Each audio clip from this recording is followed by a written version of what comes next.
Muy buenas, bienvenidos a mi canal. En el vídeo de hoy vamos a hablar sobre un tema bastante inquietante que está ocurriendo en las últimas semanas. Es la quiebra de bancos en Estados Unidos.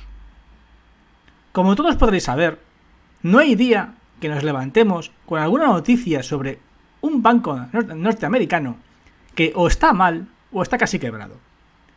Pero tenemos que analizar qué está pasando, por qué están ocurriendo estas quiebras, por qué está tan mal sobre todo la banca regional de los Estados Unidos y cómo nos puede afectar aquí en España estas quiebras masivas, estas fugas de depósito, esta cantidad de dinero que se está dilapidando del sistema y qué repercusión nos puede traer. Para empezar a entender lo que está ocurriendo, hay que fijarse en esta gráfica. Aquí podréis ver una especie de lotería. ¿De qué banco es el siguiente? Silicon Valley Bank, First Republic, Credit Suisse. ¿Cuál es el siguiente? ¿Qué otro banco va a caer? Signature. ¿Qué otro banco va a caer? ¿Cuál es el siguiente banco? ¿Por qué están quebrando en cadena? Es como si a cada quiebra de un banco, al poco tiempo, después de que nos digan que está todo tranquilo, vuelve a quebrar otro banco. Nos vuelven a decir que está todo tranquilo y vuelve a quebrar otro banco. ¿Por qué? ¿Qué está ocurriendo en el sistema norteamericano?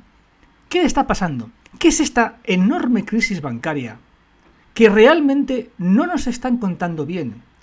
No nos están diciendo su magnitud. No está saliendo tanto en la tele como debería de salir, porque creedme que es un tema bastante peligroso. Fijaros esta noticia. First Republic Bank quebró oficialmente y será rescatado por JP Morgan. Esto fue apenas hace unos días. Este es el tercer gran banco de los Estados Unidos que ha quebrado en 2 meses. Para que os hagáis una idea, la magnitud de First Republic Bank es enorme. Es un enorme banco. Un banco con un montón de depósitos que otra vez, y después de que la Fed y los Estados Unidos nos garantizaran que la crisis bancaria se había terminado, vuelve a quebrar. Otra vez tenemos otro banco que vuelve a quebrar. Y no solamente es este banco el que tiene problemas, el que ha tenido problemas. Hay muchos más. Hay muchos más bancos dentro del sistema norteamericano que también tienen enormes problemas y que están quebrando uno tras otro. Y realmente nos falta información. No se nos está diciendo realmente qué está pasando, qué está ocurriendo, por qué están quebrando tantos bancos. ¿Realmente la Fed puede rescatarlos a todos? Y sobre todo la gran pregunta, ¿qué implicaciones tendrá si se gastan millones y millones y millones de dinero, de euros, de dólares, en rescatar a todos estos bancos? Fijaros esta gráfica. Estas son las acciones de First Republic Bank justo antes de que quebrara.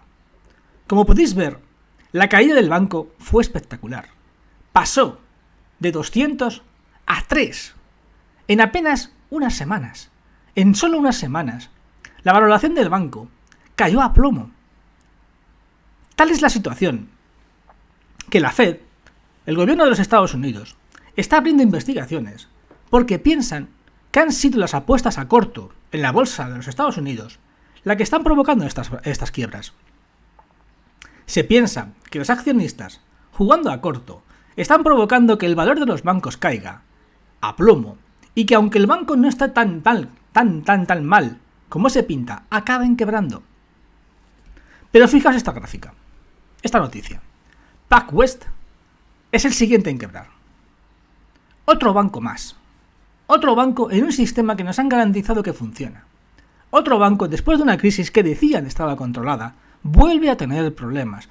PacWest Bank está a punto de quebrar. Sus acciones también se han desplomado en la bolsa.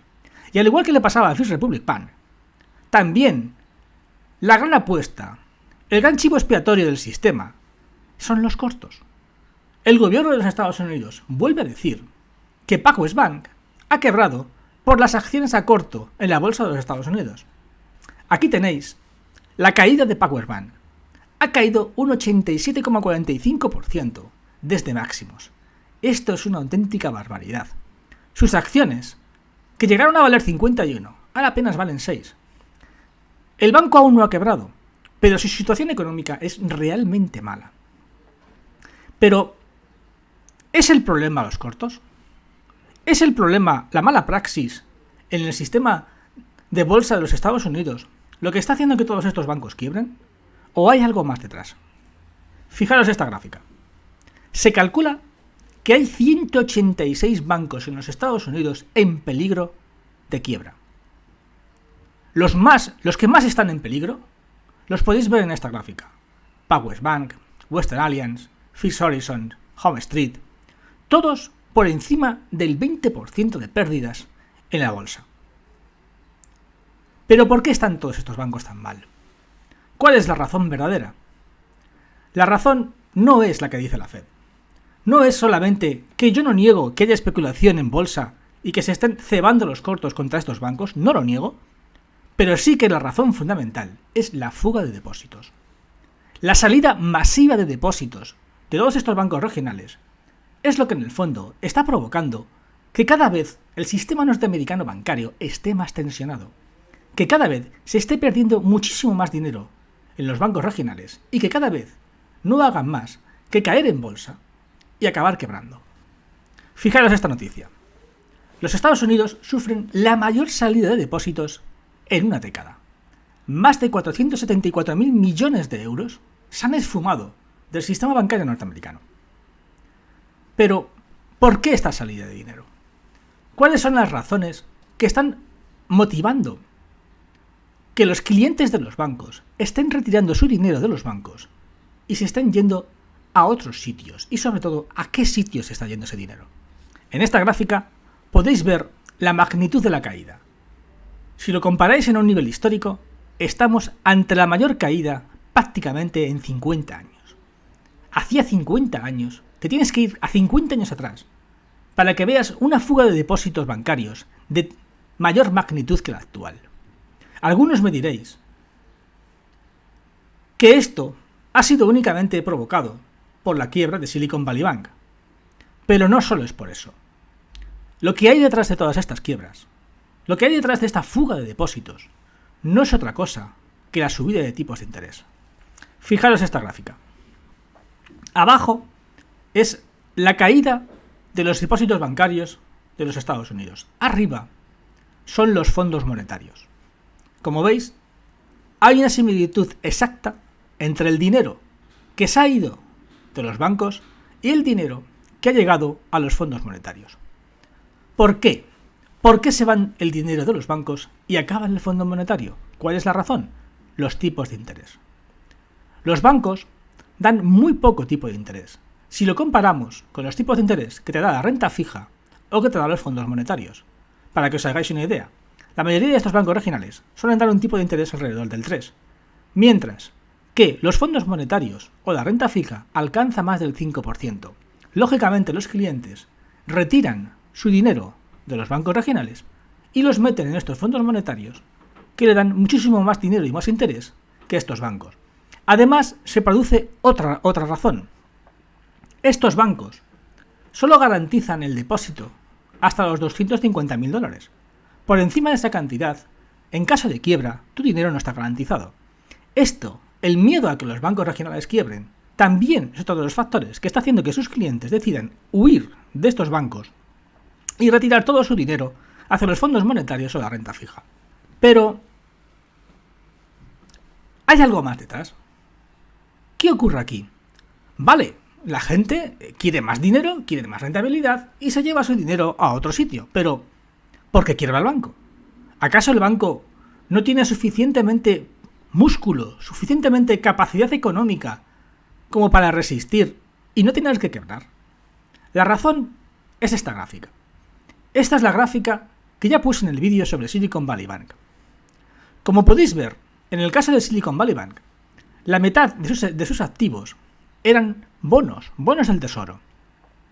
Bonos del tesoro, deuda, comprada en la época de los intereses negativos, comprada en una época donde te daban muy poco dinero por tu deuda. En este caso, 1,5. Lo que ocurre es que si los clientes retiran el dinero, tú te quedas sin efectivo. Y además, tienes un montón de activos que generan muy pocos intereses. Si te quedas sin dinero y tienes unos préstamos que te generan unos intereses mucho más altos de lo que obtienes con tu deuda, acabas en números negativos. Los inversores se dan cuenta de que ya no eres económicamente viable y acabas quebrando. Fijaos esta gráfica. Esto es España. Esto es el dinero que se llevan los bancos en comparación al primer trimestre de 2022 con el primer trimestre de 2023.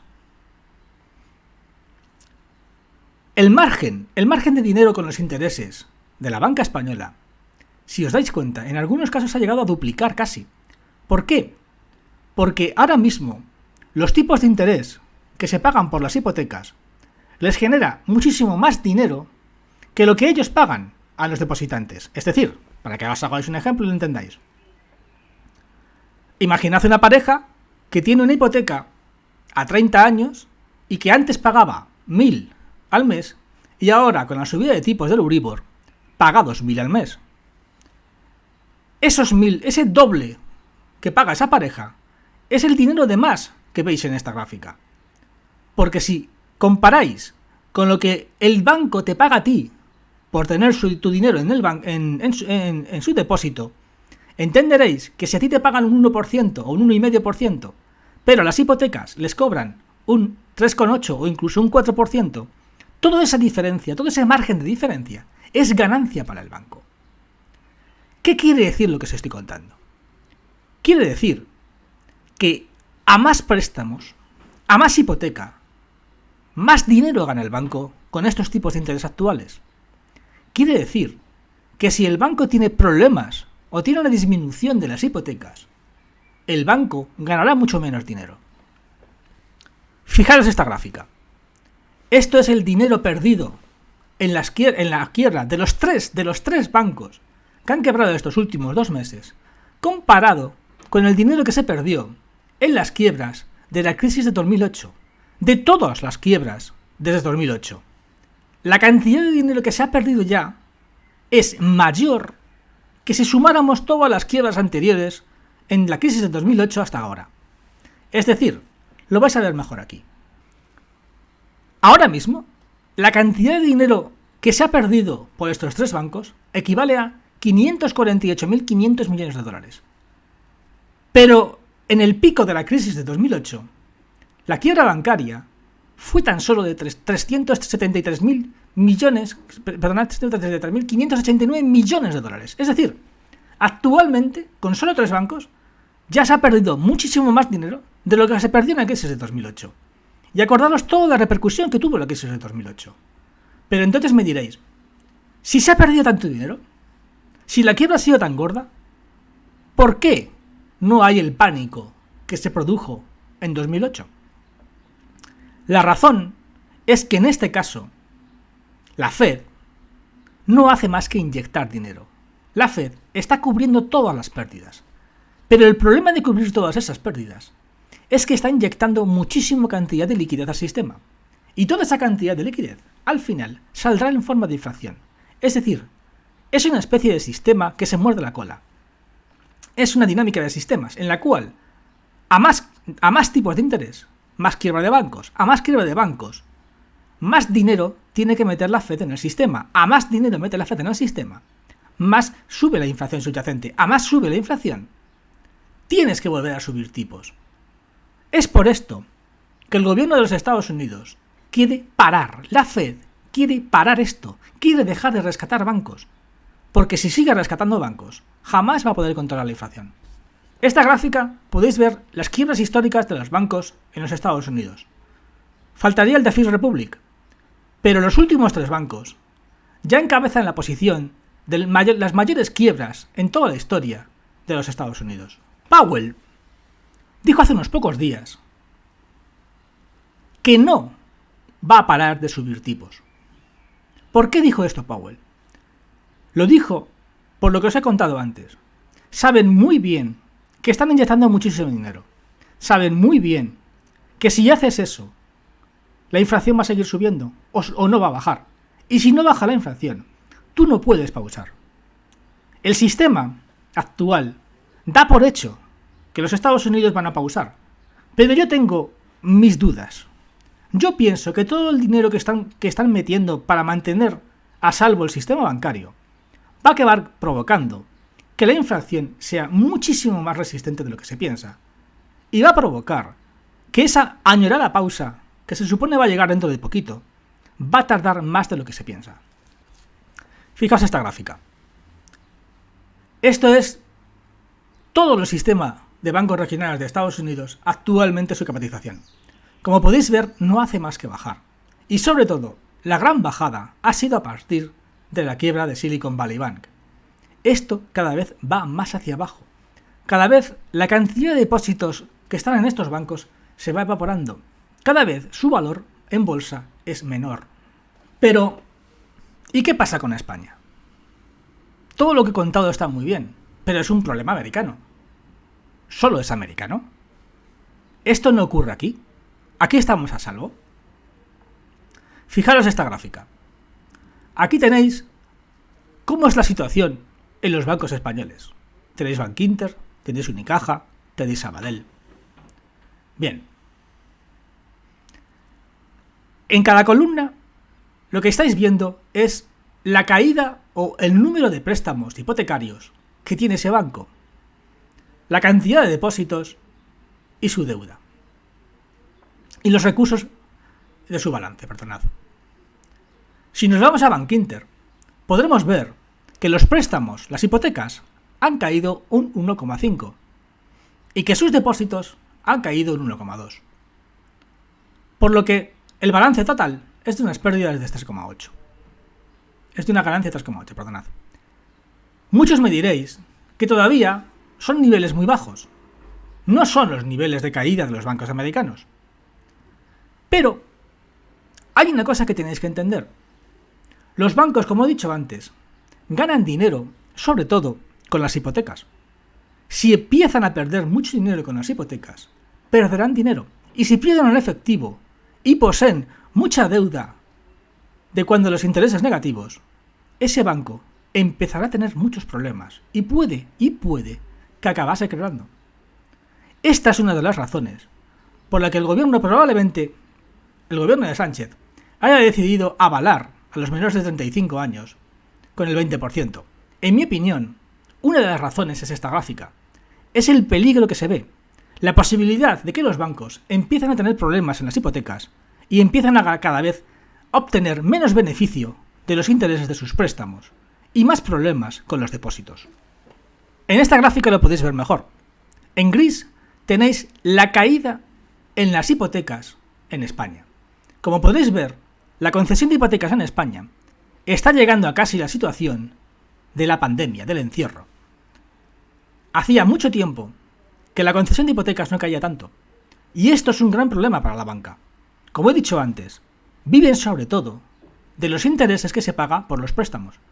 Si estos préstamos cada vez caen más, si empiezan a no concederse estos préstamos y cada vez tienen que pagar más dinero por sus depósitos, la banca tendrá un problema.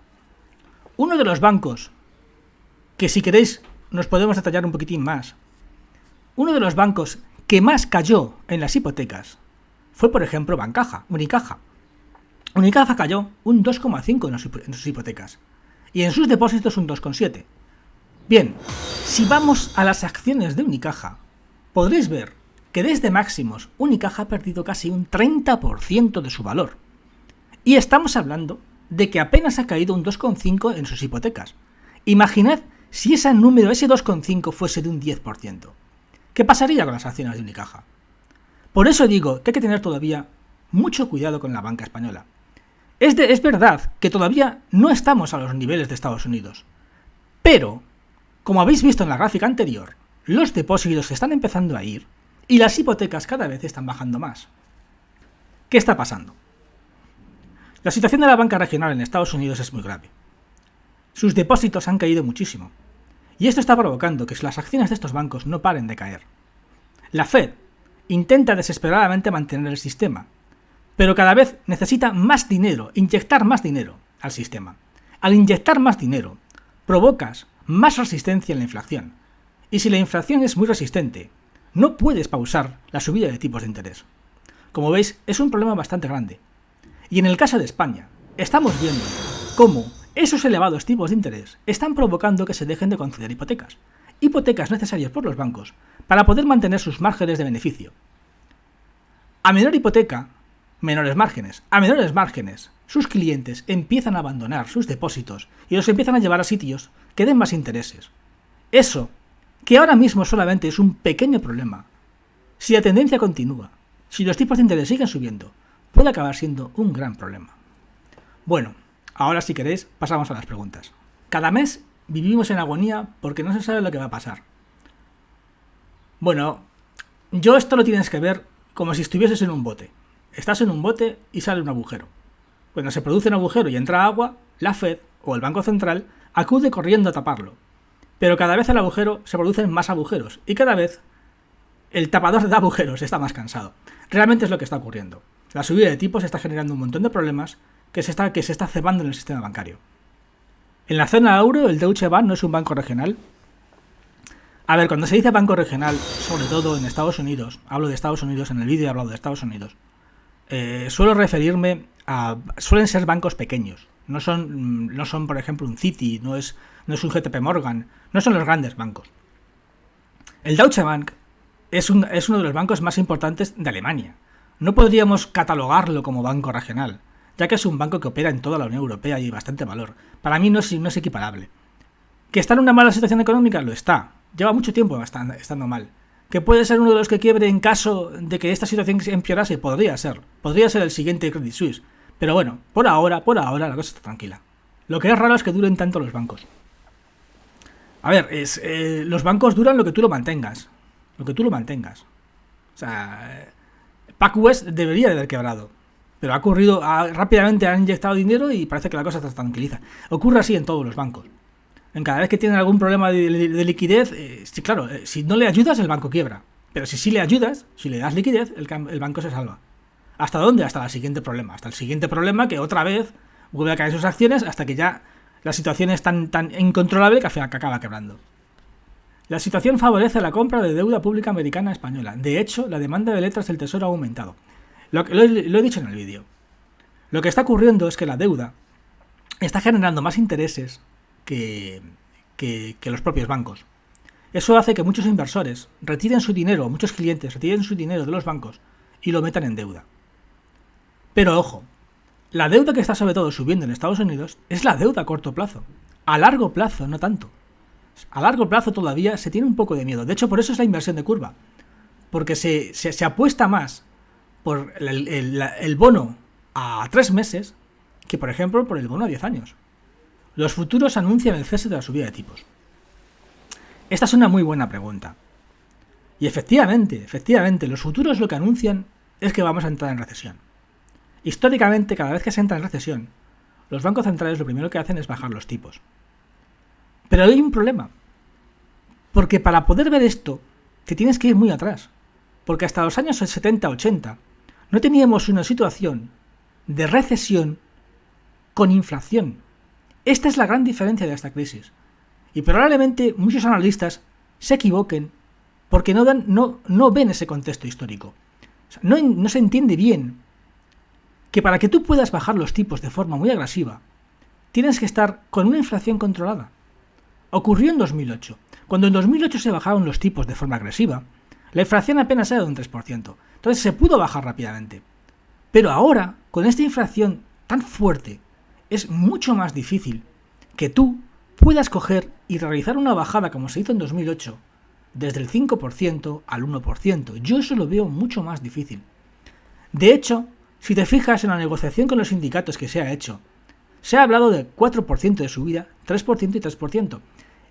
2024 y 2025. ¿Por qué? ¿Por qué 3%? Porque ahora mismo el sistema económico piensa que no vamos a bajar del 3% en inflación y que los tipos, como mucho, van a quedarse en el 3%. Esto que estoy diciendo, yo sé que mucha gente que tenga hipoteca estará bastante enfadado conmigo, pero es la realidad. La realidad es que probablemente el Euribor no baja del 3% hasta pasado 2026. Luego vienen las CBDC respaldadas con oro y se hace el canje por dólares. Bueno, vamos viendo a ver qué se va a hacer.